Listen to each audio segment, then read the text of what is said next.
Bonjour Eric. Bonjour Belinda. Alors Eric, est-ce que tu peux te présenter rapidement? Donc tu es l'auteur du bouquin L'Art de vivre, Mécanisme de la réalité.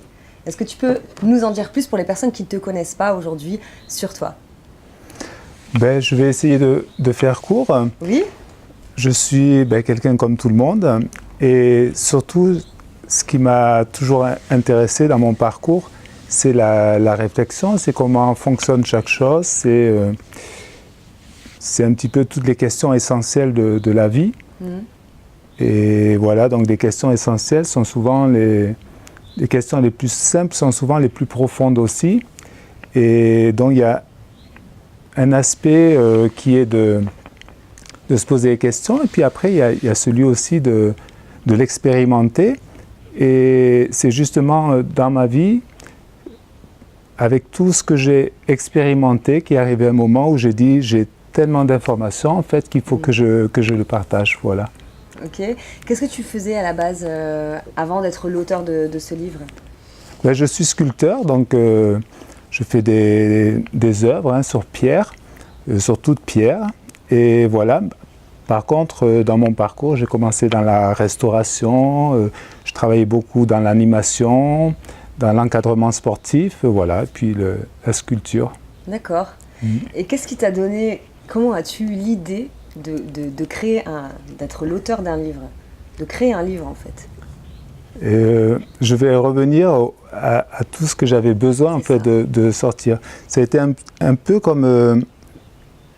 c'est une image qui colle tellement bien, en fait, c'est un peu comme un enfantement. Il y a un moment où il y a trop de choses, tout le potentiel il est là et il faut absolument que ça aille à l'extérieur et que ça soit mis à jour, quoi, c'est ça. Partager. Partager, oui. Partager. Soit utilisé.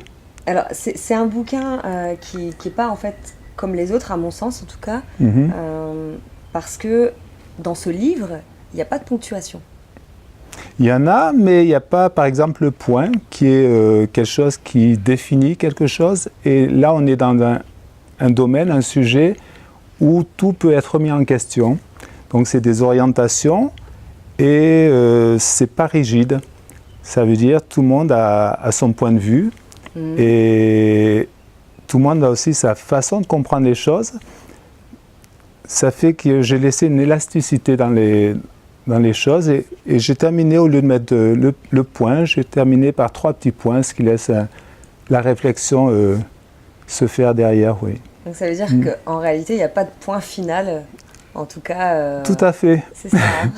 C'est continuel mouvement d'expression et sans fin. Dans ton livre, j'aime beaucoup parce que tu parles du hasard. Est-ce que tu peux nous parler à ton sens, à toi, et puis aussi de ce dont tu parles dans ton livre, du hasard. Qu'est-ce que tu penses, toi, du hasard? Alors, le hasard, une fois, je me suis promené sur une plage, j'ai rencontré un personnage qui m'a dit que le hasard n'existait pas, et ça m'a profondément résonné dedans. Je dis, le hasard, ça n'existe pas. Et puis, avec le temps, avec tout ce que j'ai... En fait, mon parcours... j'ai une image maintenant où je le présente et c'est le seul moment dans le livre où je mets une image qui est un petit peu fracassante, mais c'est un petit peu comme on prend un vase et puis on va le balancer, ce vase, et il va se fragmenter en 1000 morceaux et puis les morceaux ils vont se fragmenter ensemble et ça va créer un désordre, ça va créer des morceaux partout. Si on prend cette même image, qu'on le filme, mais qu'on filme dans l'autre sens, au ralenti, on va s'apercevoir que tous les morceaux, ils vont venir se juxtaposer les uns aux autres, ils vont venir se recoller et qu'ils vont être étonnés chacun que leur assemblage soit si parfait. Et on va revenir en arrière. En fait, dans notre évolution, quand on évolue, il y a des phases. Il y a la première où on profite de tout, on abuse de tout. Après, ça enchaîne sur on a mal, on a peur. Et puis il y a un moment après où on fait l'exercice inverse, où on se reconnecte, on se retrouve. Et c'est à ce moment-là que toutes les choses, au niveau de l'invisible, se reconnectent. En fait, c'est comme si on fait un mouvement dans un sens, Donc on expérimente, on prend tout notre bagage de nos expériences et après on ramène tout ça et quand on ramène tout ça, on rencontre les gens qui à ce moment-là en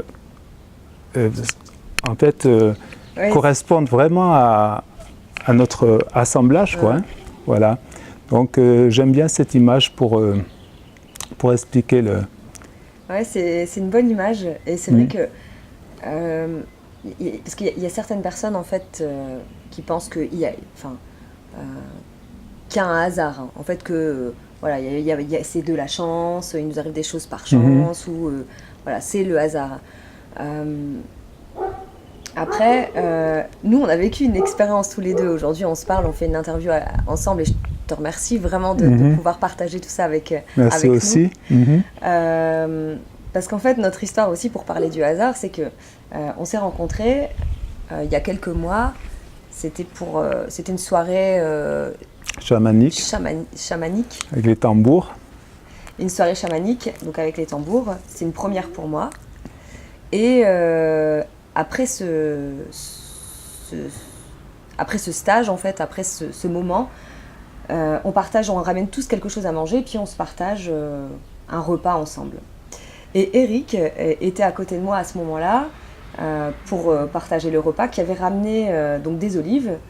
Et une personne disait « mais elles sont super bonnes tes olives ». Et il répond « voilà, ces olives viennent de Levins ». Et en fait, nous habitons tous les deux dans un village à Levins, mais on était voisins de table. Et il s'avère qu'en réalité, on était véritablement voisins. Donc encore une fois, il n'y a pas de hasard, c'était drôle parce que il faut y aller, quoi, d'être voisin de ce village malgré tout, parce que c'est un village qui est quand même assez loin de l'endroit où on était à la base. C'est pas un village super connu non plus, c'est pas quelque chose, voilà, on aurait pu dire Cannes, Antibes, Monaco, mais là c'était... Donc c'est drôle parce que voilà, il n'y a pas de hasard et aujourd'hui, on a un état d'esprit qui est assez similaire, on partage certaines valeurs, donc... et on fait notre interview donc aujourd'hui, et on découvre ton livre aussi grâce à ce moment-là, en fait. Vraiment, grâce à ce moment-là. Donc, effectivement, moi, je pense aussi qu'il n'y a pas de hasard, en fait. Il n'y a pas de hasard, et aussi, qu'est-ce que tu penses de ça? Pour moi, tu sais, tout a une explication. Même s'il nous arrive des choses parfois pas cool et qu'on n'arrive pas à expliquer dans l'instant T, je pense qu'il y a vraiment une explication.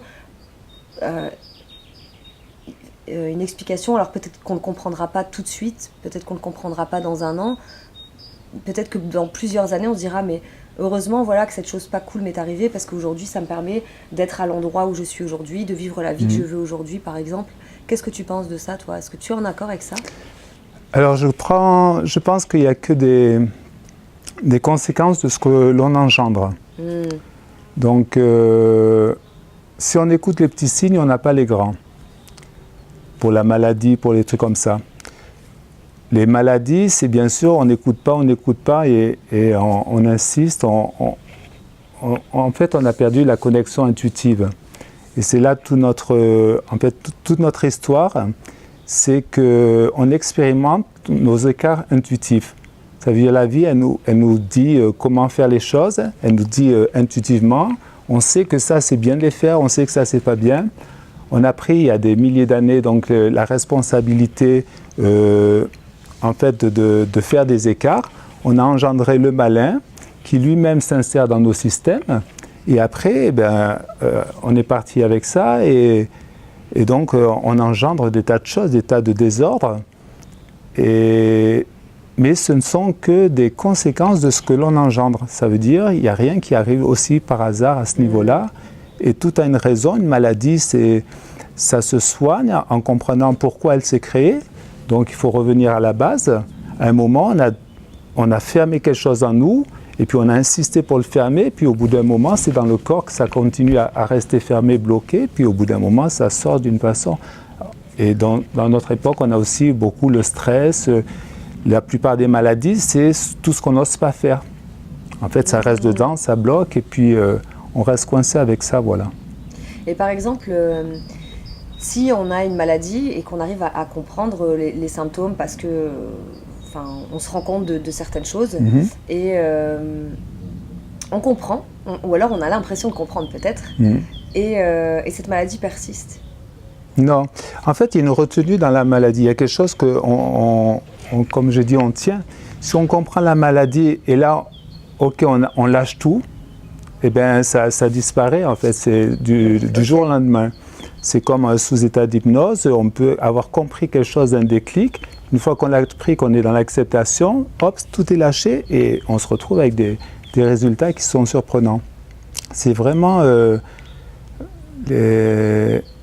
En fait, il faut revoir notre concept de la maladie. Ouais, donc ça veut dire que si ça part pas, c'est qu'on n'a pas forcément compris le message alors. Oui, c'est ça. Maladies. Ou c'est pas complètement nettoyé. En fait, c'est une histoire de vibration. Il faut que le corps retrouve la vibration d'origine, celle de la bonne santé. Pour qu'elle retrouve, il faut qu'elle soit dans l'état, il faut qu'elle ait plus cette discordance au niveau de la compréhension.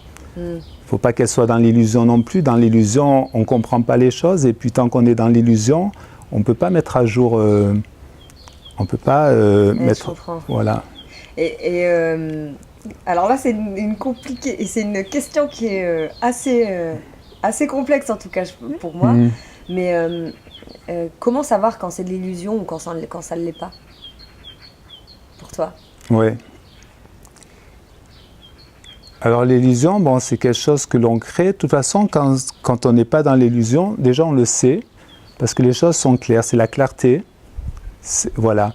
L'illusion, c'est toujours de l'enrobage.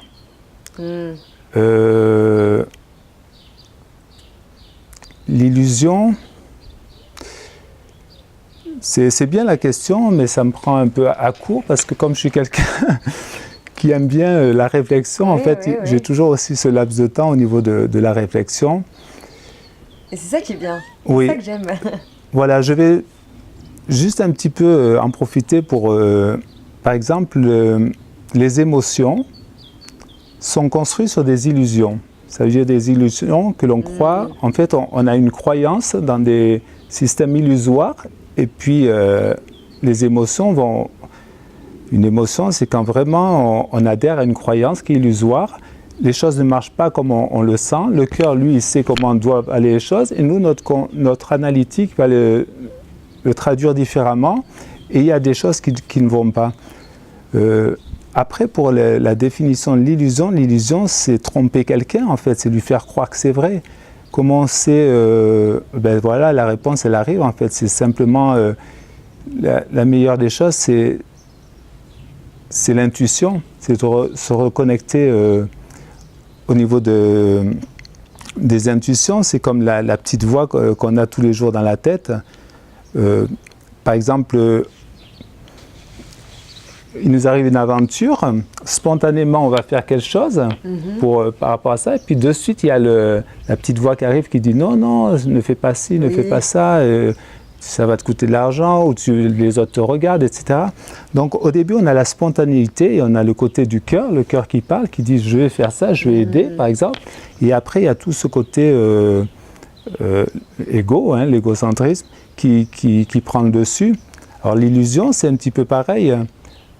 C'est tout ce côté qu'on vient camoufler par-dessus, alors qu'à la base, on a ou l'intuition, ou on a la spontanéité du cœur, qui, elle, va parler. Alors, ce qui est bien, c'est que dans les réflexes comme ça, le premier qui arrive, le plus rapide, c'est toujours l'intuition. C'est toujours l'intuition toujours. Le plus rapide. C'est le plus rapide. Il arrive en premier, tac. Okay. Quand on rencontre une personne qu'on ne connaît pas, on va avoir un sentiment de suite de « je l'aime pas ». Oui, c'est vrai. Et après, on va camoufler, on va dire « non, mais quand même, déjà, c'est quelqu'un d'important, c'est quelqu'un… » Donc, on va amadouer, on va mettre de l'illusion autour. Mais à la base, on sait très bien… ce qu'on a ressenti avec cette personne, voilà. Ouais, c'est vrai qu'on ressent. C'est vrai qu'on ressent, on ressent tout de suite. Ah oui, c'est clair. Ouais, c'est vrai. Ok. Eric, j'ai une dernière question. D'accord. Quelle est ta philosophie de vie, à toi? Comment tu vois la vie? Comment tu vois ta vie? Alors, il y a on va dire, des niveaux de conscience au niveau des réponses. Ça veut dire, selon notre niveau de conscience, on peut interpréter les choses différemment. Dans l'absolu, dans le haut niveau de conscience, tout est parfait. En fait, il n'y a rien à changer, tout est justement la résultante de ce qu'on engendre et tout est nécessaire. Ça veut dire, la vie, on l'expérimente comme j'ai dit tout à l'heure, parce qu'on a besoin de devenir quelqu'un. Ça revient à l'ego. Donc on crée des malins. L'ego, c'est la partie qui va s'occuper de nous faire expérimenter tous nos malins qu'on a créés. Ça veut dire, il va utiliser tous nos expériences ou tous nos écarts intuitifs et il va nous les faire expérimenter, puis re-expérimenter, puis expérimenter à fond, à nous enfoncer la tête dans l'eau, à nous faire mourir, parce que souvent on meurt de notre côté égocentrique. Et donc à travers les réincarnations, jusqu'au moment où il y a une partie, et ça c'est son deuxième rôle, on va sortir une partie de nous qui n'existait pas avant, qui va sortir de tout ça, qui va se manifester, qui va s'affirmer et qui va dire stop avec tout ça, moi c'est terminé, je prends les choses en main et je vais devenir, en fait je vais manifester qui je suis. Voilà. Donc ça c'est toute une transformation et donc l'ego il est tout à fait nécessaire parce qu'il va nous faire expérimenter et puis quand on aura pris les choses en main, qu'on aura dit maintenant je suis mature, je prends mes choses en main, je prends ma responsabilité, et bien l'ego il s'efface progressivement. Voilà, ça c'était la petite parenthèse avec l'ego. La question c'était... Quelle est ta philosophie? Ma philosophie. Tu vois, toi, ta vie. Voilà, donc ça c'était très important. Donc ce parcours il est indispensable. Expérimenter nos écarts intuitifs, il est indispensable parce que sinon on va toujours le regarder comme quelque chose. On sait qu'il ne faut pas y aller, mais on ne sait pas ce que c'est.